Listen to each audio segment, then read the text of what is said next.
Snorri, næsta verkefni, Króatarnir með bakið við vegg. Það er ár síðan að þið mættu Króatum með bakið við vegg fyrir fram að 15 árs Króata í Zagreb og það fór illa.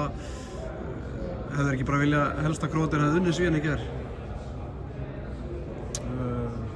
Nei, ég var reyndar ekki að hugsa þetta eitthvað þannig sko. Þannig að ég hef ekkert veltið eitthvað fyrir mér. Bara ég held að sama hvað þá held ég að við þurfum alltaf góðan leik sko og okkur dugar ekkert minna heldur en bara tóa frammistaða á móti þessu liði og fullt sem þarf að fara yfir og varast en hvernig úrslitin í gær voru hef ég ekki mikið velt fyrir mér.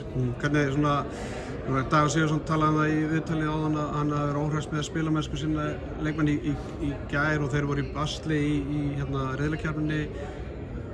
Er þetta sama skepna og þið mættuð í Zagreb í fyrra eða verður þetta öðruvísi barátta? Ég býst bara við sama sko og mér finnst alveg glitt í þetta hjá þeim og mér finnst þeir alveg vera að gera sömu hluti og þetta hefur eflaust ykkur árið að spila heima eða ekki sko en mér finnst þetta bara gott lið og lendi öðru set að HM í fyrra og einhverja mannabreytingar en frábært lið og ef þeir ná upp sínu leik þá er þetta bara drull erfitt og geta spilað bæði 5-1 og 6-0 bara frábærlega og bara fullt sem þarf að varast á móti. Einu tapleikurinn á HM í fyrra var gegn Króatíu. Ég get ímyndað mér að sá leikur hafi sitið bæði þér og leikmönnum lengi og jafnvel, ég veit ekki hvort það sé ennþá að sitja í þér en ég get líka á sama tíma gefið mig það að þú hefur horft á þann leik oftar en einu sinni, oftar en tvisvar. Ætlar að nýta þennan leik frá því fyrra varðandi lausnir eða ertu svolítið bara leikurinn á hvernig þeir hafa verið að spila á þessu móti? Bara bæði sko. Ég reynir bara alltaf að kíkja á gamla leiki á móti liðin sem ég spilaði. Meira þess að kíkti nú á 2 ára gamla leik á móti Ungverjum sko. Ég veit ekki hvort það hjálpi eða ekki sko.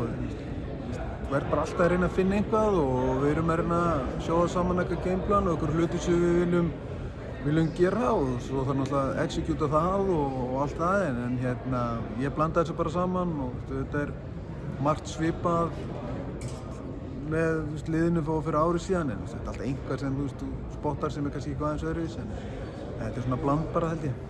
Gerir ráð fyrir að Króatir verði að byrja í 5-1 eins og að gerði í fyrra þegar hafa verið svona að fara í 5-1 á þessu móti? Ég bara vona að spila bæði 6-0 og 5-1 á móti okkur. Hvað það byrjar í verður bara að koma í ljós og við förum bara yfir bæði.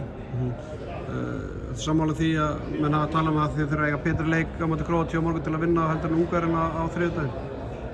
Já, sóknarlega sérstaklega. Þá þurfum við betri leik og við getum ekki leyft okkur kannski þess að töpuðu bolta og við þurfum að nýta færin alltaf. Þetta er svona grunnatriði sem við þurfum að skerpa á og svo þurfum við bara að ná aftur upp þessu varnarleik og fá Viktor í gang, þá held ég við höfum alveg ágætismöguleika. Aðeins rættum við eftir síðasta leik með Ungverjum, lítið róteringi sóknarlega í seinna hálfleik þrátt fyrir kannski að mikið högt og lítið skoraði sérstaklega í byrjun seinna hálfleiks. Eitthvað sem þú tókst eftir á skýringar eða bara sáttur? Ég er náttúrulega bara mjög sáttur af því að við unnum leikinn sko en ég velti þessu fyrir mér allan hálfleikinn eiginlega bara hvaða rotation ég ætti að gera og ástæðan fyrir litlu rotationi var að þú missir einhvern veginn Elvar og Ímir á skömmum tíma þá það riðlar öllu og já það var högt á okkur sóknarlega en ég bara þorði eiginlega ekki að hreyfa við varnarlínunni sko, það var kannski meira það sem olli því að ég rótaði ekki sóknarlega og meðan vörnin hélt eins og hún gerði þá vildi ég bara halda því það og mér fannst þið vera að mér leið eins og við værum skrefinu á undan Ungverjum og tók bara smá séns með því en það er betra að fara eftir eigin sannfæringu og bara standa þá og falla með því. Verður Þorsteinn Leó X-faktor í íslenska landsliðinu í leiknum á morgun? Já, eftir að fá stöðucheck frá bara læknateyminu og honum sjálfum eiginlega eftir æfingunni en hann var bara með á henni. Þetta var náttúrulega bara, þetta var daginn fyrir leikaæfing en hún gekk bara vel held ég og ég hef ekki fengið neitt þannig að ég ætla bara að hafa varan á, fá að tala við þá og við þurfum bara samt að ákveða okkur fyrir nýju fyrramálið og ég verð nú örugglega búinn að því þá.